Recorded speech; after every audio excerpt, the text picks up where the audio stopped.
for part 3 of our baseline of our yard.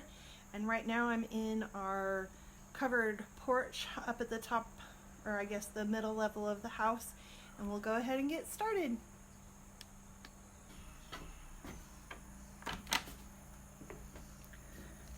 Okay, so I don't know, the sun might be messing with things a little bit, but I'm gonna go ahead and knock this out. This is sort of a higher view of the backyard, and you can see the lake where we've cleared out the trees, and that was the side I just did. And now we're going to go over here on this side, and you can see how heavily wooded it is.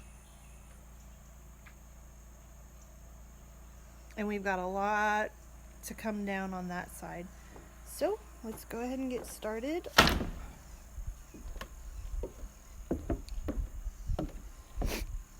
This summer we did a lot of annuals up here. I've got some Sweet William. That is to represent my dad and my brother in the garden.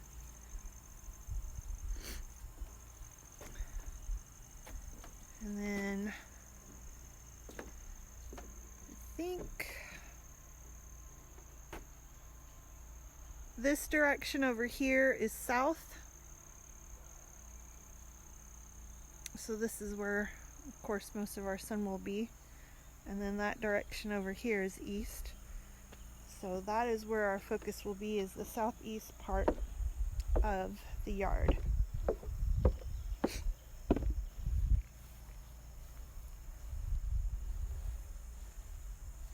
This area was also covered with a lot of knockout roses. I've cut most of them back. Some of them did not live through what I did. Mostly I think they died because I had to spray a lot of herbicide back here because it was covered in really big rooted pokeweed, and no matter how much I tried to cut it back, it's like a two-headed dragon. It just comes back with a vengeance. So I had to spray that, and even now it's still trying to come up. So that stuff is just the weed that keeps on giving. So there's a lick behind, and I just came down. There's the covered patio that I was in. We just walked down those stairs there. I just talked about all the roses that were growing over there that I've killed. And then here's a view behind me. There's really not going to be a lot on this side because we haven't done a whole lot, but I've already got things marked off for removal. I wandered over on the other side of the deck here. This area still has some of the roses in it. This, where the lattice is behind me, we can walk over there and look at it. It was it is a raised garden bed, and it's nice in concept, but it's not something that's working well for me, and so we're going to be taking it out. Also, the deck area, we're contemplating a swimming pool. When it is hot out here and we've been out here working, it would be really nice to be able to go and just relax in the pool. We spend a lot of time in the yard, and when we hear everybody else having fun, it makes us want to have fun too. So we've really contemplated cost. Do we want this for the rest of our lives? And everyone that we've talked to, because we've put in a lot of research, said that it's definitely something that they are happy that they have. So I think we'll probably end up doing that in the near-ish future. But back here on this raised bed garden, it grows weeds like nobody's business. And then there's two grape plants in the bed, and they just take over everything. They grow up over that lattice. There's sort of a roof,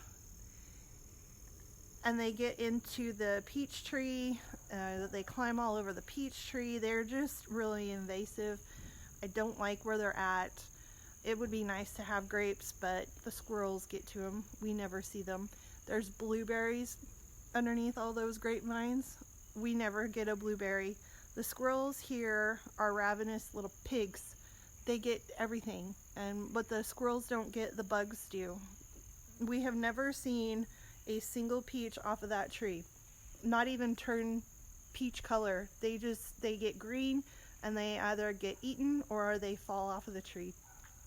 So there is yet another problem that we have within our yard. I did try to plant this last summer. This summer I didn't do anything with it because the weeds just take over.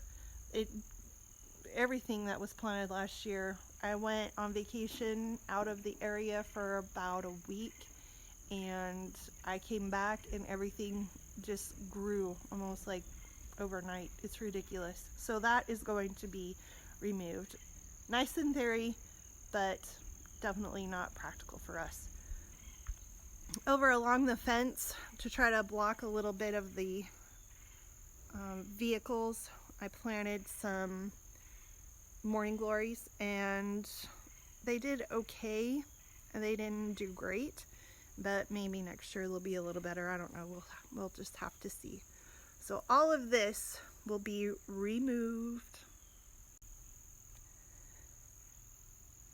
As I'm walking away from the raised flower bed, I don't know why, but this area is constantly a soggy, squishy mess.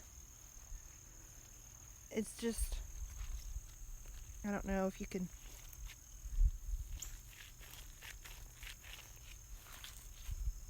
It's gross, and bugs hang out in it. It's awful. All right, on the back side of this raised flower bed, we have 3 trees. First one is an apple. Then that second smaller one there in the middle is a pear tree. I've never seen a pear on it. It gets blooms, but I've never seen any fruit even attempt to establish itself on that tree. And then this bigger one here is the peach tree, which gets fruit, but it never ripens. Japanese beetles, just all kinds of things get on it. And you can see the fruit just kind of shrivels up on there, never comes to fruition. And then the apple tree, we had deer come into the backyard, and they had a great time with this apple tree. It's still surviving, but it's suffered some damage for sure. So we cut a bunch of stuff off of it, and it's trying to rebound. But I don't know that we're going to keep all of these. I'd like to keep the peach because it's really nicely established. The pear tree it's not planted in the right place, I don't believe. And then the apple, it's just not really doing a whole lot for us, but we'll see if it's in the way of any future plans for that area. And if it is, then I will have no problems taking it down. So in this area, I think it was maybe June, maybe May, we had, where this blue tarp is, we had a whole lot of sort of lower growing evergreens. They kind of look a little bit like a boxwood, but I'm pretty sure that they weren't boxwood. They look kind of untidy, and they really weren't doing anything, and I needed a place for my third tree. This tree back here, I planted for my youngest daughter, and it is a thornless hawthorn. I also picked that up with the other 2 crab apples that I planted for my other 2 kiddos in Colorado this past winter. Says it's supposed to be in full sun. It's not, but it's probably doing about as good as the other ones, maybe even better, in the part shade that it's in most of the time. It does have some I don't know if they're hawthorn fruit. I don't know what they're referred to as, but it's got some on there. Let's see if I can get a picture of it. There I am. They're not quite red, at least not yet. I don't know if they'll turn more red, but it's a pretty tree, and I'm hoping that it's going to grow big and be just a beautiful tree back here. In this area, I replanted quite a few. 1, 2, 3, 4. There's actually, I replanted 6. 4 of them took really well. 1 is struggling over there in the middle. But these are blue hydrangea that were planted in the front yard. And the reason I moved them is, number 1, they weren't getting the water they needed. Number 2, the deer came and just had a great time eating them. So they never really got very big. I only saw them flower once. So I moved them behind the fence. Haha, deer, can't get me now. And then also in this area, I like to put things in the garden that share the name with family and friends. So while this isn't looking great, it was really pretty when it was blooming this summer. This is a Miss Molly butterfly bush, and that is here for my sister, whose name is Molly. And then over here, she's going to be moved. I planted her, and of course these horrible weeds grew up all over. But this is a climbing rose from David Austin. It's Teasing Georgia, and that is in the garden for my mom, whose name is Georgia.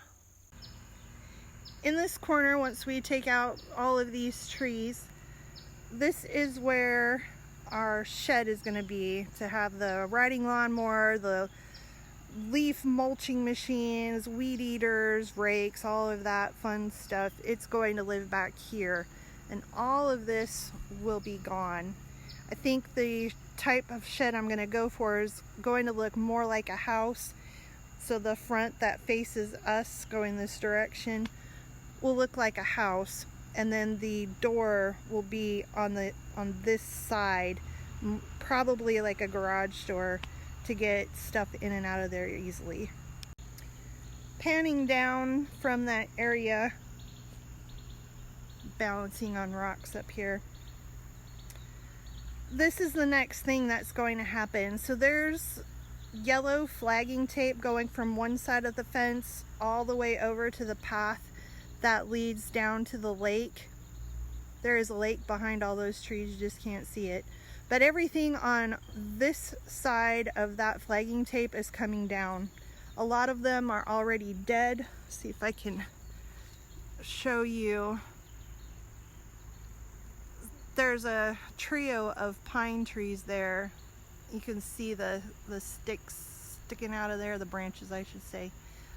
The woodpeckers absolutely had a great time on those trees.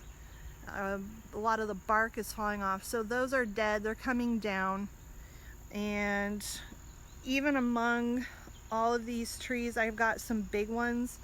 There's a pine tree, that biggest trunk you see down there, the farther one, that is a dead pine tree.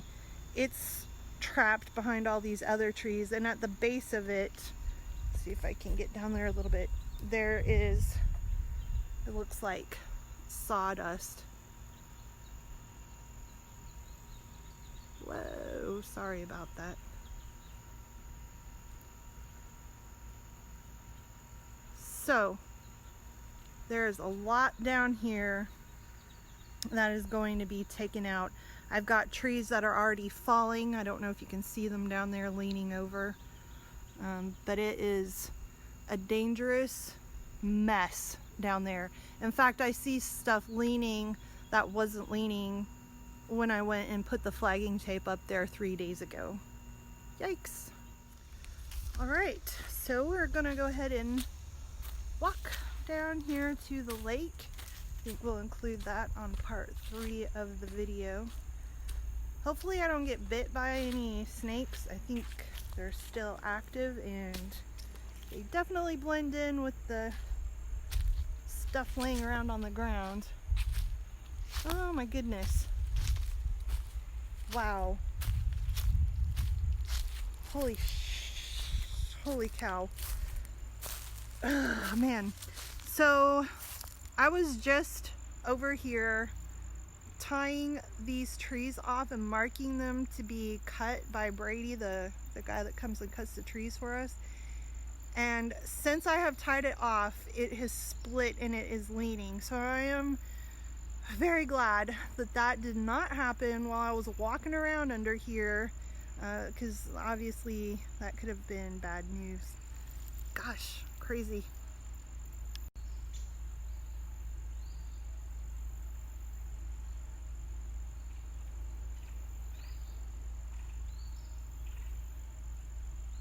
That was definitely not that way when I tied it the other day. Yikes. I am at the lake now. Let's see if I can show you. So the mud just washes down this pathway back here and just accumulates at the fence. And I'll be happy to get that problem remedied. On this side of the fence, we have deer. Of course, they come down here to drink. And one other issue that we have, which was something that was odd to me because I really didn't think that they lived down here where it's so warm. I thought they lived up in the Rocky Mountains, Alaska, that type of stuff, is beaver. I had no idea that beaver lived down here, but they do, and they take out your trees. One of those trees back there was chewed on by a beaver. It's girdled and is dying.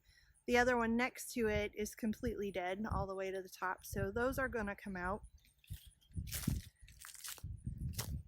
And just so you can kind of see this area here, this is where some of the water comes and goes underneath this bridged area.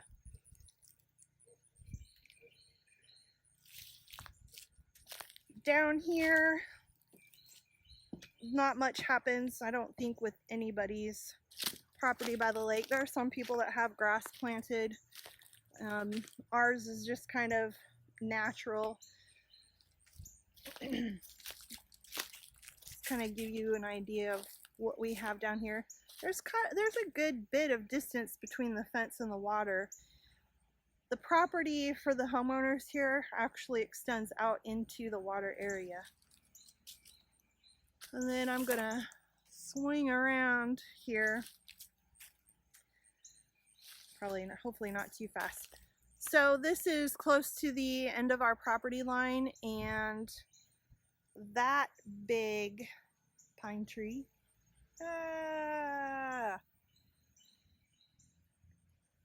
it seems to be doing fine, but with all of the other pine trees having problems, I would just as soon get it out of here now. It's right next to one of the pine trees that is dead and already tagged for removal. So there's some kind of ooze, goo stuff coming out of it. So I think it's probably best to take that now while the tree guy is here than leave it. These oak back here behind me, there's nothing really wrong with them, but I don't like them. And I would really like to get rid of them and in their place put a weeping willow. There are no weeping willows on the lake. I think it would give it kind of a nice change as people are out here in their little boats and things, just to see something different.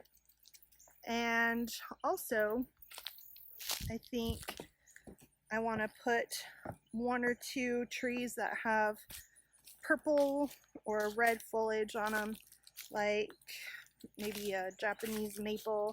I had my eye on a,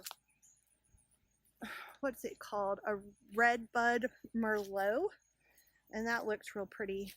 Of course, if I do put one out here, it's going to have to be wired up with chicken wire to keep the beavers away from it.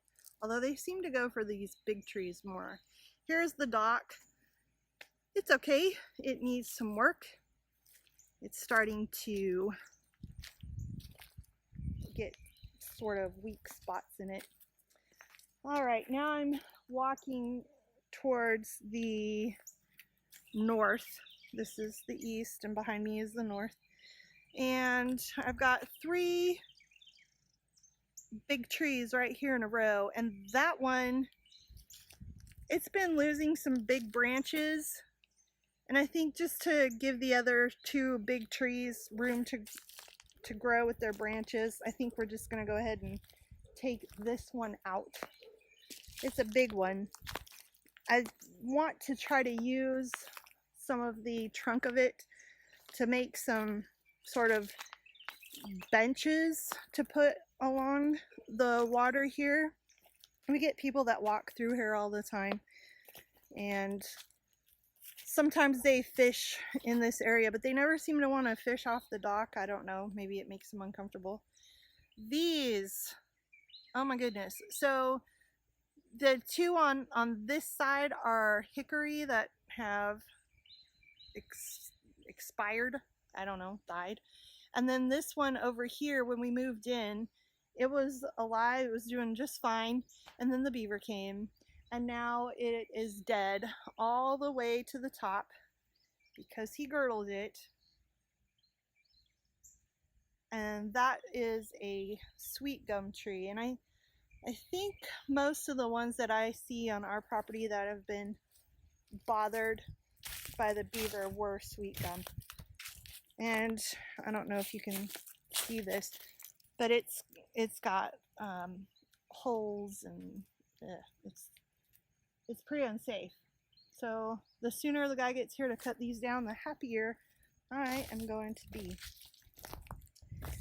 And then this one over here, let's see, here we go.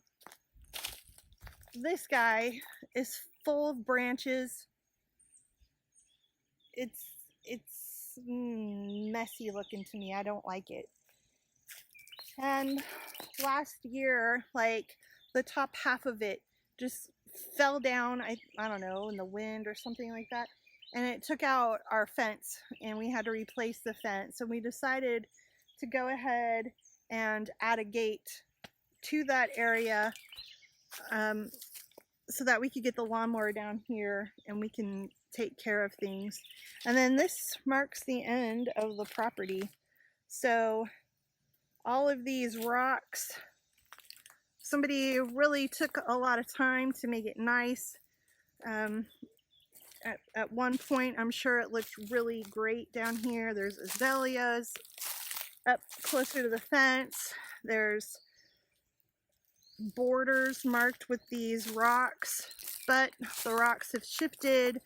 Some of the stuff has washed down over on top of them, and I think I'll keep it, but we'll have to kind of clean them out from all of the dirt that they're embedded in right now, and then actually add an additional layer of rock to help with some of that erosion and make the edge of it more defined.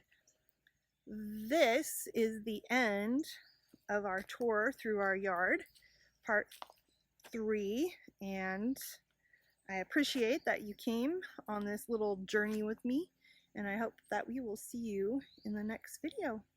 Take care.